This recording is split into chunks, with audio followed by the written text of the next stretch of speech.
Hello friends, आज की इस वीडियो में हम लोग बात करने वाले हैं advantages and disadvantages of RCC when compared with another building material.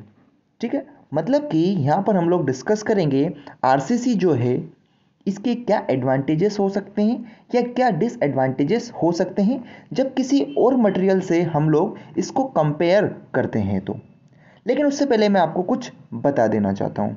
करते हैं दोस्तों, अनअकैडमी द्वारा गेट 2022 के लिए all India mock test organise कराए जा रहे हैं, जो कि जनवरी मंथ में हर एक संडे को आपको देखने को मिलेंगे, जिसके अंदर आप कंप्लीट सिलेबस का रिवीजन कर सकते हैं बिल्कुल अच्छी तरह से। इसके अंदर दोस्तों क्या फीचर्स है इस जो ऑल इंडिया मॉक टेस्ट का है वो मैं आपको बता देता हूँ कि यहाँ पर जो क्वेश्चन है सारे टॉप एजुकेटर द्वारा बनाए गए हैं, सारे के सारा सिलेबस यहाँ पर कवर कराया जाता है और रियल एग्जाम जैसा एक्सपीरियंस आपको यहाँ पर देखने को मिलेगा। साथ में ऑल इंडिया रैंकिंग आप देख सकते हैं, क्योंकि यहाँ पर थाउजेंड्स ऑफ स्टूडेंट एक साथ टेस्ट को अटेम्प्ट करने वाले हैं। साथ में टेस्ट के बाद आपको डिटेल्ड वीडियो सॉल्यूशंस देखने को मिलेंगे, जिससे कि कोई एरिया अगर आपका वीक है तो उसको आप इंप्रूव कर सकते हैं। दोस्तों, इसको एनरोल करने के लिए आप मेरा कोड यूज़ करें मोहनदांगी 10, जिससे आपको यहाँ पर एंट्री मिल जाएगी। दोस्तों, ये जनवरी के हर एक संडे में होने वाला है। दूसरी बात दोस्तों, 2 जनवरी को आपको कॉम्बैट देखने को मिलता है हर संडे, वो इस बार भी है, जिसकी टाइमिंग आपको 11 AM को रहती है। ये आपको पता है, आप इसको भी अटेम्प्ट करिए, क्योंकि यहाँ पर आपको अप टू 100% स्कॉलरशिप जीतने का मौका मिलता है। साथ में बहुत सारे रिवॉर्ड्स है जो कि आप जीत सकते हैं यहाँ पर। नेक्स्ट अगर बात करें दोस्तों, अगर आप गेट 23 के लिए प्लान कर रहे हैं कोई भी प्लस या आइकॉनिक सब्सक्रिप्शन लेने का, तो जल्दी कीजिए। अभी आपको 2 मंथ एक्स्ट्रा मिलेंगे अगर आप 12 मंथ का सब्सक्रिप्शन लेते हैं। तो कोड यूज़ कीजिएगा मोहनदागी 10, जिससे कि इंस्टेंट 10% ऑफ आपको देखने को मिल जाए। ऑफर अलर्ट, अगर आप 4 मंथ का सब्सक्रिप्शन लेते हैं दोस्तों, तो आपको 4 मंथ एक्स्ट्रा देखने को मिलेगा। तो जल्दी कीजिए, बिना लेट किए, और आप यहाँ पर सब्सक्रिप्शन लेने के लिए मेरा कोड ज़रूर यूज़ कीजिए मोहनदागी 10। दोस्तों, जो पहला एडवांटेजेस है हमारे आरसीसी का, वो क्या है कि concrete is workable when fresh and strong when hardens. मतलब कि जो कंक्रीट होता है हमारा वो वर्केबल होता है। अब वर्केबल से आप क्या समझते हैं? वर्केबल का मतलब है कि दोस्तों उसको हम किसी भी रिक्वायर्ड शेप में कन्वर्ट कर सकते हैं। जैसे कि मेरे को कंक्रीट को अगर रेक्टेंगुलर शेप में बनाना है तो मैं बना सकता हूँ। अगर मुझे इसका सर्कुलर शेप का कुछ एलिमेंट्स मुझे बनाना होता है तो वो मैं बना सकता हूँ। साथ में अगर मुझे इससे कोई ट्रायंगुलर शेप का एलिमेंट्स भी मुझे बनाना है तो वो भी मैं बना सकता हूँ। कब? जब वो हमारा फ्रेश हो।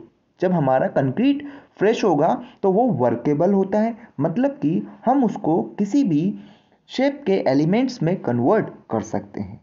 लेकिन जैसे ही वो हमारा हार्ड हो जाता है, क्या? जैसे ही अगर वो हार्ड हो जाएगा, ठीक है, तो उसके बाद वो स्ट्रोंग हो जाता है। हार्ड होने के बाद क्या होता है? स्ट्रोंग हो जाता है। अब उसको हम किसी और शेप में कन्वर्ट नहीं कर सकते। ठीक है, तो मेरे ख्याल से जो पहला पॉइंट था काफ़ी इंपॉर्टेंट है, जो कि आपको क्लियर हो गया होगा कि जब कंक्रीट हमारा फ्रेश होता है तो वो वर्केबल होता है, मतलब हम उसको किसी भी डिज़ायर्ड शेप में कन्वर्ट कर सकते हैं। लेकिन जैसे ही वो हमारा हार्ड हो जाता है उसके बाद वो स्ट्रॉन्ग हो जाता है, उसको फिर हम काम नहीं ले सकते। ठीक है, तो पहला एडवांटेज मेरे ख्याल से क्लियर हुआ। सेकंड एडवांटेज दोस्तों क्या है आरसीसी का? वो है कि ये मैं आपको एक्सप्लेन कर दिया कि it can be moulded into any required shape and size. ठीक है, ये मैं भी आपको क्लियर किया हूं। तो मेरे ख्याल से दोनों पॉइंट्स आपको क्लियर हो गए होंगे। क्लियर है। नेक्स्ट अगर हम बात करें एडवांटेजेस की, किसके? आरसीसी की, तो वो क्या कहता है? The raw material required are easily available. मतलब कि जो कंक्रीट, जैसे कि कंक्रीट अगर मैं बताऊं आपको, तो कंक्रीट के लिए कौन कौन से मटेरियल रिक्वायर होते हैं? एक होती है सीमेंट, दूसरा होता है मेरा फाइन एग्रीगेट्स, फिर बात करें अगर कोर्स एग्रीगेट हो गया, ठीक है, और वाटर हो गया। तो ये जो मटेरियल्स है हमारे आसानी से अवेलेबल होते हैं। जैसे कि पानी हमको हर जगह मिल जाएगा, सीमेंट हमको मार्केट में मिल जाती है, फाइन एग्रीगेट भी मिल जाता है, कोर्स एग्रीगेट भी मिल जाता है। मतलब कि ये एडवांटेजेस है आरसीसी का। साथ में स्टील तो हमको वो भी मार्केट में मिलती है, steel, that is steel reinforcement.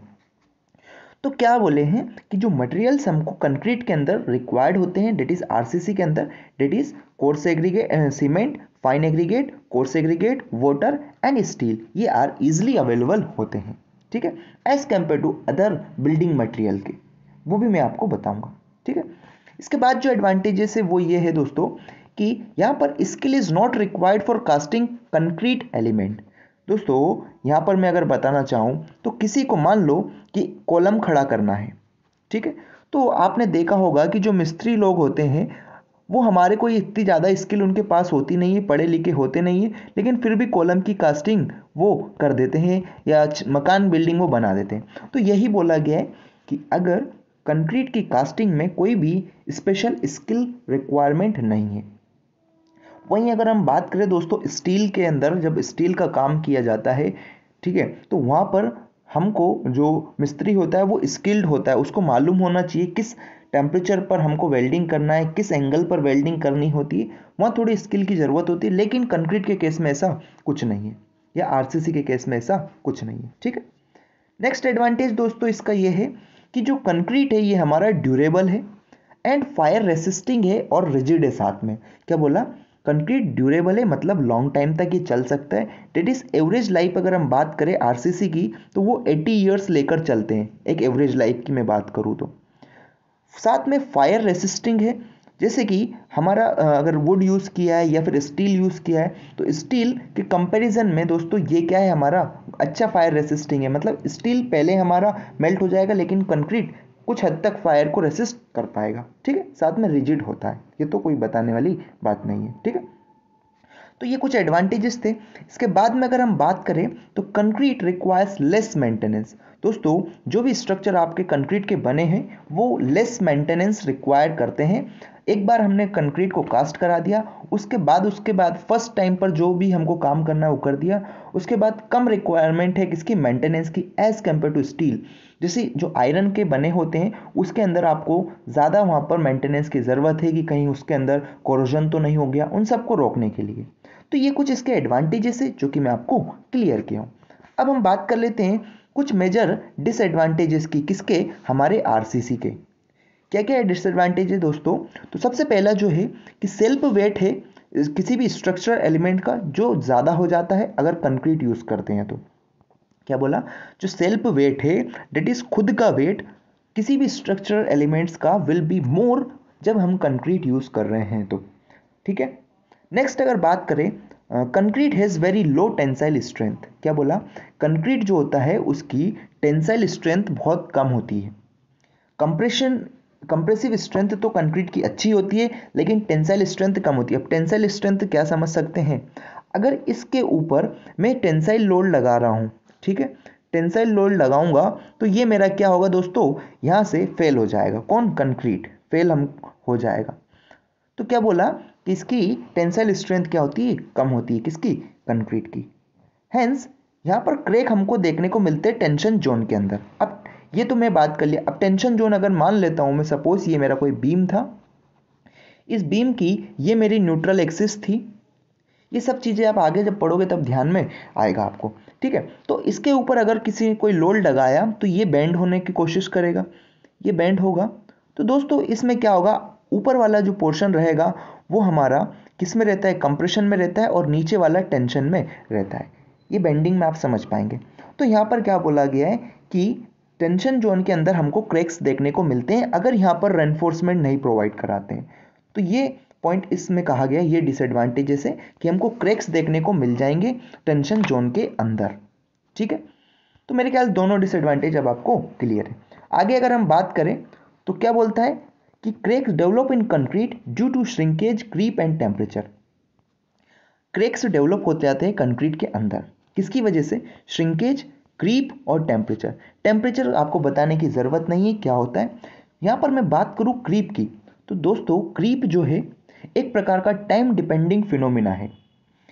मान लो कोई स्ट्रक्चर में कास्ट किया, इस स्ट्रक्चर के ऊपर कास्ट किया, इसको छोड़ दिया, अब इसके खुद का जो डेड लोड रहेगा, इस डेड लोड की वजह से इसके अंदर कुछ ना कुछ हमको सेटलमेंट देखने को मिलता है, मतलब कि इसकी साइज में रिडक्शन होगा, ठीक है। तो ये क्या हुआ दोस्तों, क्रीप ये हो गया। क्रीप एक टाइम डिपेंडेंट फिनोमिना है, जो कि हमारे स्ट्रक्चर के अंदर हमको देखने को मिलता है, जो कि डेड लोडिंग की वजह से होता है। आपको यहाँ पर ध्यान क्या रखना है कि क्रीप जो है हमारे डेड लोड की वजह से देखने को मिलता है, मतलब खुद के वेट की वजह से। साथ में एक और चीज़ यहाँ पर ध्यान रखना है क्रीप से रिलेटेड कि जैसे जैसे आपका क्या होगा, टाइम बढ़ता जाएगा या एज ऑफ कंक्रीट बढ़ती जाएगी, आपका rate of increase of creep decrease होता है। ठीक है, मतलब टाइम बढ़ने के हिसाब से जो रेट है क्रीप के बढ़ने का वो कम होता जाता है।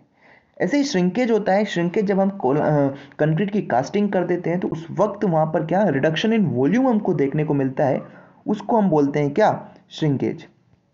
आई होप ये चीज़ आपको क्लियर हो गई होगी। नेक्स्ट अगर हम बात करें तो इनकी वजह से वहाँ पर क्रैक्स हमको देखने को मिलते हैं, क्योंकि श्रिंकेज में क्या होता है, श्रिंकेज हमारे वॉल्यूम का रिडक्शन होता है, क्रीप में भी हमको चेंज देखने को मिलता है, और इन सब की वजह से हमारे जो क्रैक्स डेवलप होते हैं, ये भी एक डिसएडवांटेज है किसका, आरसीसी का। नेक्स्ट अगर बात करें, अब ये जो क्रैक्स आए तो क्रैक्स की वजह से दोस्तों ये seepage of water into the concrete क्या होगा, इसकी वजह से हमारे मान लो ये कोई कॉलम बीम था, इस बीम के अंदर अगर ये मेरा क्रैक आ गया तो इस क्रैक की वजह से यहाँ पर वाटर क्या करेगा, अंदर जाएगा, और यहाँ पर जो रेनफोर्समेंट हमने लगा रखी थी, इन रेनफोर्समेंट को क्या करेगा दोस्तों, इसमें जाकर ये मिक्स करेगा और यहाँ पर इसका ऑक्सीडेशन हो जाएगा, तो इसकी वजह से यहाँ पर क्या होगा, कोरोजन हमको देखने को मिलेगा। ठीक है, मेरे ख्याल से यहाँ तक सब चीज़ क्लियर है।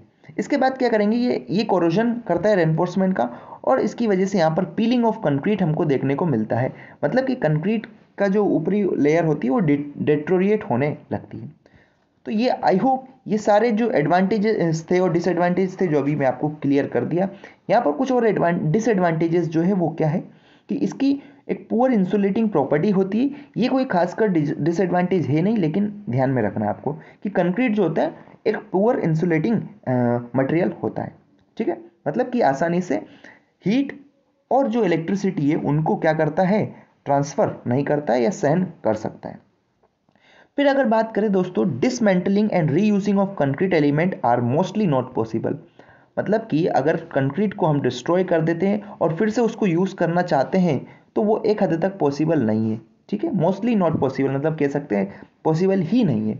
ठीक है, और अगर इसके बाद में बात करें तो जो कंक्रीट है वो हमारा ब्रिटल नेचर का होता है। क्या बोला, ब्रिटल नेचर का होता है। हेंस इसके ऊपर लो इम्पैक्ट रेसिस्टिंग कैपेसिटी होती है, मतलब कि ये अगर कंक्रीट का कोई मटेरियल हमारा बना है, इसके ऊपर अगर मैं एक बहुत ज़्यादा ही हाइट से कुछ गिरा देता हूँ जिसका कि वेट काफ़ी ज़्यादा होता है, तो हो सकता है ये यहाँ से क्या हो जाए, इसके अंदर क्रैक्स देखने को मिल जाए।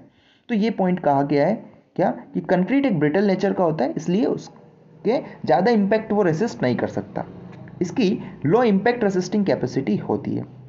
ठीक है, तो मेरे ख्याल से यहाँ पर सारी चीज़ें आपको क्लियर हो गई होगी एडवांटेजेस और डिसएडवांटेजेस से रिलेटेड। सो अगर वीडियो अच्छी लगे तो लाइक करें, शेयर करें, चैनल को जरूर सब्सक्राइब करें।